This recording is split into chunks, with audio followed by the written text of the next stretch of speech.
Good afternoon બાળમિત્રો આજે આપણે ધોરણ 2 વિષય અંગ્રેજી.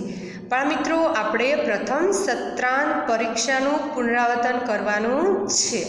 તો બાળમિત્રો, આજે હું જે પેપર કરાવું તે તમારે ઘરકામની બુકમાં સુંદર અક્ષરથી લખવાનું છે, એટલે તમારે રિવિઝન થઈ જાય અને નોટ ફરજિયાત બનાવવાની છે. બાળમિત્રો, અહીંયા લખેલું છે પ્રશ્ન નંબર 1, ખૂટતા મૂળાક્ષરો લખો.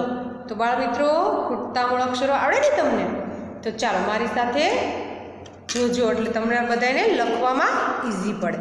જો અહીંયા એ લખેલો છે તો એ પછી શું આવશે? બી. બી પછી સી. પછી ડી લખેલો છે, ડી પછી ઈ. એફ પછી જી લખેલો છે તો શું આવશે? એચ. કેપિટલ હોય તો કેપિટલમાં જ અક્ષર કરવાના છે. જો સ્મોલમાં કીધું હોય ને તો સ્મોલમાં કરવાના હોય. એટલે તમારે સૂચના ફરજિયાત વાંચવી, અત્યારે પણ વાંચવી અને પરીક્ષામાં પણ વાંચવી, જેથી તમને ખબર પડે. અને આપણે આવડતું હોય તો આપણે કીધે ખોટું લખાઈ જાય ને, એ ન થાય. ત્યાર પછી 2 શું કીધું છે? પી. પી પછી કયો આવશે? ક્યુ. પછી આર લખેલો છે તો શું આવશે? એસ. પછી ટી. પછી યુ. વી લખેલો છે શું આવશે? ડબલ્યુ. થઈ ગયું.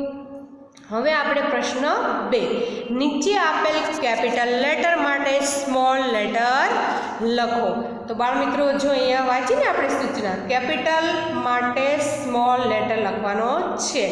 તો અહીંયા કેપિટલ એ લખેલો છે તો આપણે સ્મોલ એ લખો તો અહીંયા આવી રીતે લખવાનું. પછી ક્યુ કેપિટલમાં લખેલું છે તો સ્મોલ ક્યુ આવી રીતે. ડબલ્યુ તો સ્મોલ ડબલ્યુ અને વાય તો સ્મોલ વાય. ડી તો ડી સ્મોલ. ત્યાર પછી પ્રશ્ન 3, નીચે આપેલ સ્મોલ લેટર માટેના કેપિટલ લેટર લખો. હવે શું કહે છે? સ્મોલ લેટર આપેલા છે તેને કેપિટલ લેટરમાં લખો. તો ટી. ટીને કેપિટલમાં કેવી રીતે લખાય? આવી રીતે. પછી બી. બીને કેપિટલમાં આવી રીતે લખો. ઈ કેપિટલ આવી રીતે. જીને કેપિટલમાં આવી રીતે લખાય. અને ઓ. ત્યાર પછી પ્રશ્ન 4 શું કીધું છે? કે નીચે આપેલ અંગ્રેજી મૂળાક્ષરો માટે ગુજરાતી મૂળાક્ષર લખો. અંગ્રેજી મૂળાક્ષર લખેલા છે એનો ગુજરાતી મૂળાક્ષર શું થાય તે લખવાનું છે. તો કે નો શું થશે બાળમિત્રો? આપણે શીખી ગયા છે ને. તો કે નો ક લખો. એમ નો શું થાય? મ. પી નો પ.